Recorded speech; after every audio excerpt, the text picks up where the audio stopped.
Well, the position kind of came about in a kind of unusual way. We had our special election. So I think, when I look back at my career and in my union career in particular, what I've worked on, I started off as a local union president, collectively bargaining right there in the city of Olympia. And then I became a district rep for the Washington State Council of Firefighters. And my responsibility was to 20 plus locals in Southwest Washington, ranging from, out in the harbor through Lewis County down into, Cowlitz County down into Clark County. So I had a vast array of locals and sizes of locals, and I started doing the collective bargaining down there. I worked with Jim Hill, and he brought me in to bargaining. I worked with him side by side with him on the first couple of contracts, and then he cut me loose and said, "Okay, you take care of the local 3674 contract." Back in 1996, and that's how I started. I was in Centralia and Chehalis working on those contracts, working on any kind of labor disputes that they had.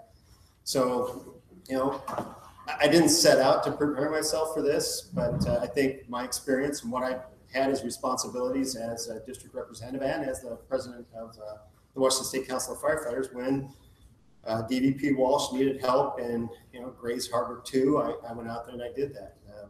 Part of that experience also was labor management activities, where I've been a facilitator for the labor management initiative for the IFF for about a dozen years. And I finally had to kind of tone that down because with all the responsibilities, the Washington State Investment Board and the Left Plan 2 board, as well as the daily operations of the Washington State Council of Firefighters, made it a little too hard to travel around back to North Carolina and Indiana and these places to provide those services. So I think all of those things have prepared me to be here to ask for your support in becoming the DVP. Great, thanks, Bob. So when I look around this room, there's leaders of all types and all titles, and I do the same way we all got in this game. We see a need, and we challenge ourselves, and we actively get in and educate ourselves. We build a network, we build friendships, and through those friendships and networks, we do the work. We win some, we lose some. But when you're always doing the work, you grow. What I've done personally during this special election is I took that time to reflect with my executive board, with Local 31 and my responsibility there. I reflected with Jim Hill, who ran this district from 80 to 98.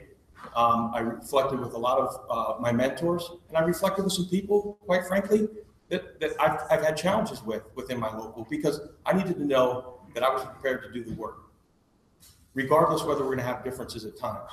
And so when I made that decision, and I also checked my personal finances because I felt that it was important for me to get out and talk to anyone that would have me, I pulled the trigger. And my day-to-day operations in Local 31 has prepared me for the current environment, what's going on around in the 4 states when we're negotiating against attorneys. And I've done anything that anyone's asked of me. Anyone who needs help, I'm proud of Local 31 and the money that we send in the 4 states, politically speaking, through benevolence. And I've also shown up every day without regard to anything else for Local 31 and my commitment there first and foremost. Right.